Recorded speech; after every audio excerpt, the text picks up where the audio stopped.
Alright, so continuing the Tubi Horror Weekend 3, we have James Gunn's 2006 film, Slither. Now, a little backstory on me, on this, with me on this film, a couple years ago, during the AMC Fear Fest, I don't remember what movie I was watching, but it got over with, and this was on after it. And I'm like, okay, what am I going to watch now? Well, I just sort of kept watching this. And I got really into it. I'm amazed I haven't tried to get the Blu-ray I can get the DVD cheap. But like, the Blu-ray, which I want to get, is a Scream Factory. And it's one of the more expensive ones, I think, but yeah, watched it on here. I was gonna do it during Halloween Horror Month, but I didn't have time. So, so here we are. Slither is a 2006 horror film directed by James Gunn, and it stars Elizabeth Banks, Michael Rooker, Nathan Fillion. Jenna Fisher has a small role in it, and it's about this small town in South Carolina or North Carolina, in Carolina, I don't know where, that gets attacked by these slug creatures and infected, and they take over people's minds and control. Okay, so I just did Invasion of the Body Snatchers, and now I'm doing this one. I forgot. I thought it was just this, it took over. I thought they took over Michael Rooker and impregnated and went around as little slugs and attacked people. I thought that's what it was. I forgot that they took over people's minds, and I'm like, whoa. I did 2 body snatch type films in a row. Did not realize that. But, yeah, I got a couple criticisms. Okay, so the film takes place in Carolina. I don't remember which one. But because of that, they give him some kind of accent. Not everyone in Carolina talks like this, alright? They don't talk like this. Not everyone talks like this, alright? Just watch Pulse on YouTube. He has a little bit of an accent, but it's not overly, He's like, my God. But he doesn't have, I'm sure they don't have it. I know it's supposed to be a horror comedy, so maybe they doing it for the laughs. Like, they overdo it. But, the only one that comes off genuine is Michael Rooker, because he has that kind of accent when he talks. Boy, you better get back over here. He has that voice. He actually has that kind of thing. But when you have, Elizabeth Banks, even Nathan Fillion kind of works for him, too. But, everyone else, Elizabeth Banks sounds like she's just doing too much. I'm serious. Honey bunny? I'm just like, oh, come on. The only 2 actors that sound like it works for is Nathan Fillion and Michael Rooker. Also, the mayor of this town, I think his name is Jack. My God, he's the worst character in this film. He's so fucking annoying. And its use of the word cocksucker. That's one of the first words spoken in this film. Is him yelling and saying, hey, watch it, cocksucker. And I'm just like, what? And I'm like, is this a Rob Zombie movie? And he's the mayor. The joke was he's saying it, and then he's like, oh, hello, mayor. And he's like, oh. Yeah. I'm just like, okay, that's the joke, but I thought I was in a Rob Zombie movie for a minute, Richard Brake's going to show up yelling fuck 15 times, and then William Forsythe's going to show up and talk about skull fucking people to death, I don't know.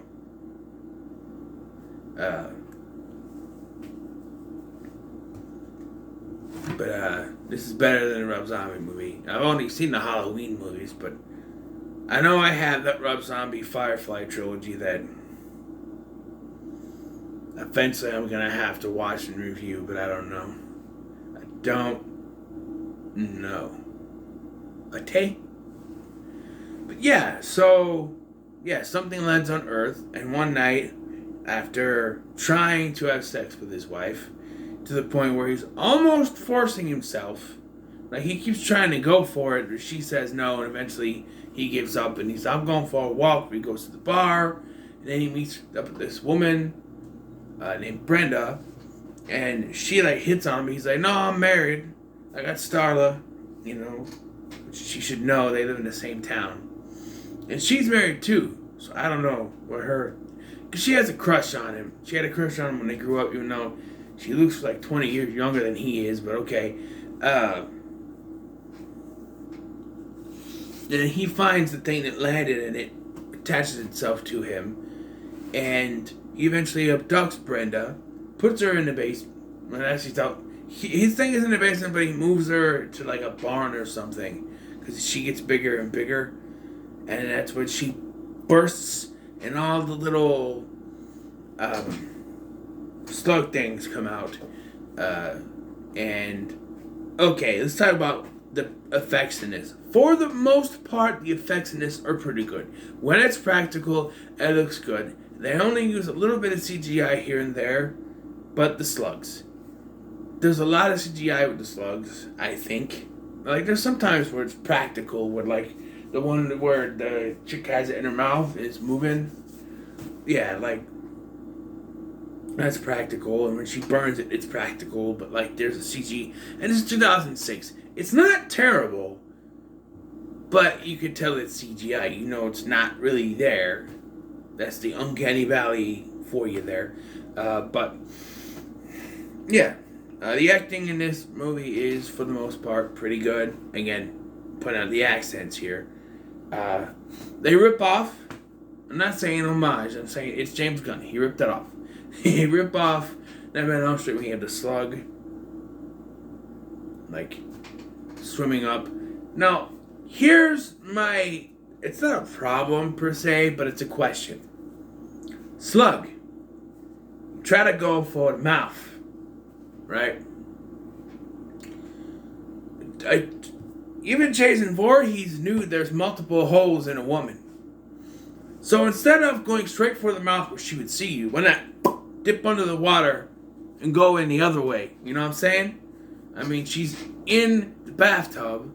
She has the music going. She's not paying attention. Just, you know, go down and do it that way. Why not? You know? I don't know. She's... Story-wise, she's gonna see it attack because she's the one of the family that survives. Yeah, it kills the kids, and before you think, oh well, you know, they're not. People aren't really dead. Once they defeat it, they go back. Things go back to normal, right? We'll get to that because it was a bold ending choice for James Gunn at the end of this. But yeah. So, there's actually like three main characters that we follow. We got Bill, who is a police officer played by Nathan Fillion. We have Starla, Grant, yeah, that's his name. Bill, Michael Rooker's character's name. His wife in this. And then the teenage girl, which I don't know her name. I don't remember her name in this. But we get to see like a little nipple. Just a little bit. And I was trying to figure out where I remember her from.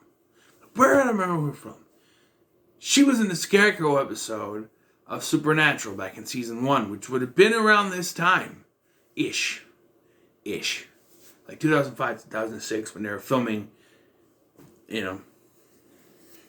And I did recognize there are some minor actors in this that have been in Supernatural. There's a dude with red hair that I've seen in it. There's a couple others I've seen in it. So yeah, this was filmed in Canada, and you could tell some of these look very familiar if you're a Supernatural fan. So, especially in the early seasons. But yeah.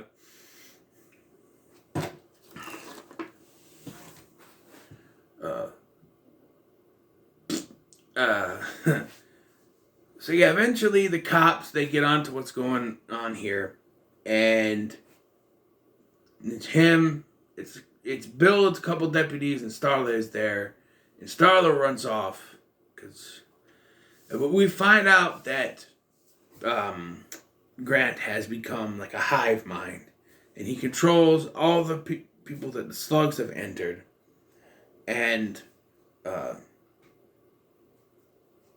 I like that. I like that whole hive mentality. Like he can't move, so he releases the slugs, and so it's a little bit different. But I don't know if we get like a verbal backstory explained for this. But we see like that when it's trying to go in the teenage girl's mouth, like you see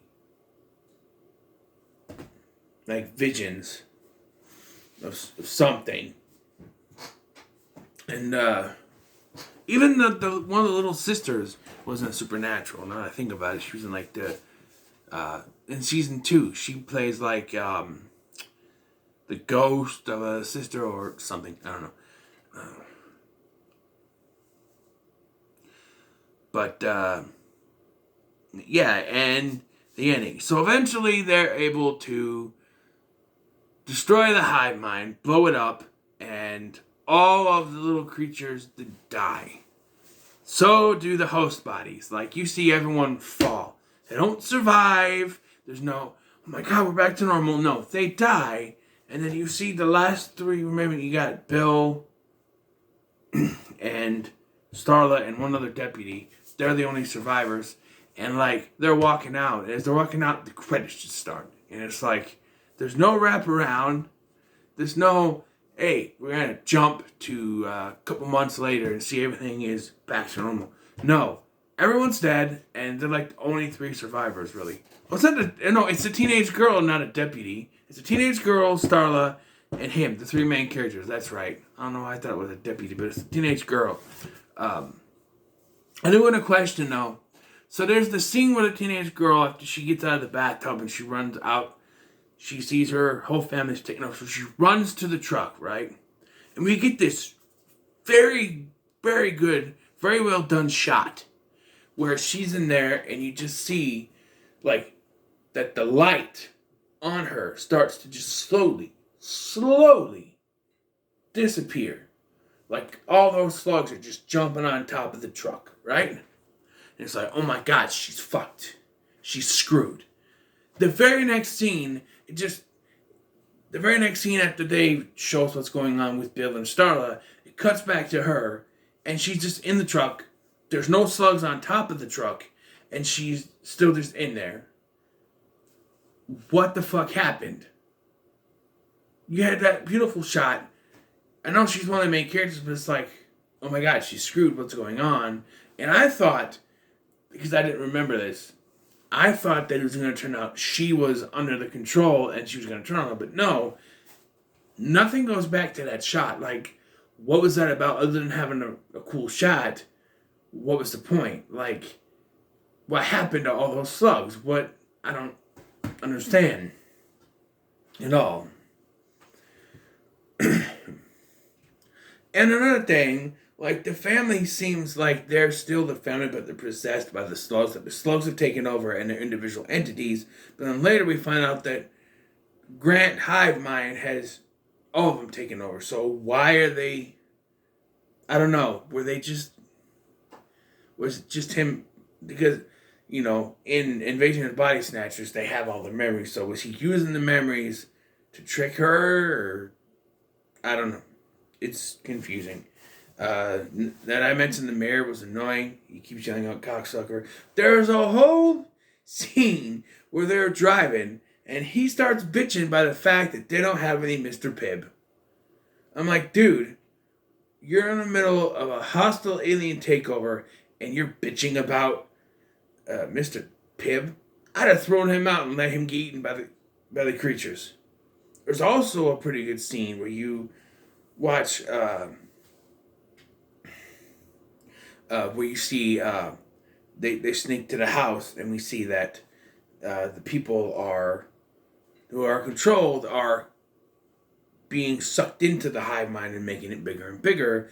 And we see this, the aforementioned guy I said with the red hair, he's a big fat guy, and he like disrobes and he starts to join in. And you get the line from Nathan Fillion where it's like, well, now that's some fucked up shit. I did laugh at that. I'm like, okay, there is some decent comedy in this. We also get a cameo from Sean Gunn.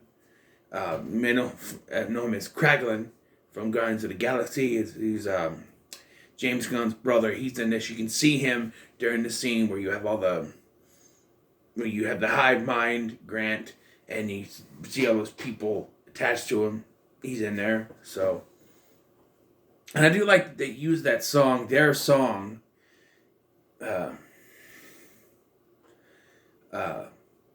a way to lure her there. That was pretty cool. But once again, I gotta say, there is sort of an allusion to Invasion of the Body Snatchers. Not just with the creatures taking over and everything, the hive mind is different, but also you have a married couple, one of which is taken over by the alien entity, the other one swearing something's going on with her husband, and she also has another love interest with the male main character of the film. Unlike that film, he does not get taken over with her. But it does have kind of a, kind of go back to that, So I kind of like that. And it does, connect to me. Like, I do see it because I just watched that before this. So there's a connections there. I kind of caught them. Like, wait a minute. She's married to another guy who's infected by the alien creature. And then there's this other guy, a male hero, who is sort of a love interest for her as well. And they have feelings for each other, but can't act on it. That's kind of like Invasion of the Body Snatchers. So that was kind of cool. But yeah, overall, guys, I really enjoyed this film. 2 pretty good ones I picked so far. So we'll see what I do in the next one. But I'm going to have to say that Slither is pretty good. So what are your thoughts on Slither? Let me know in the comments below. Make sure to like, share, and subscribe. Thanks for watching. I've been Scotty, and I'll see you in the next one.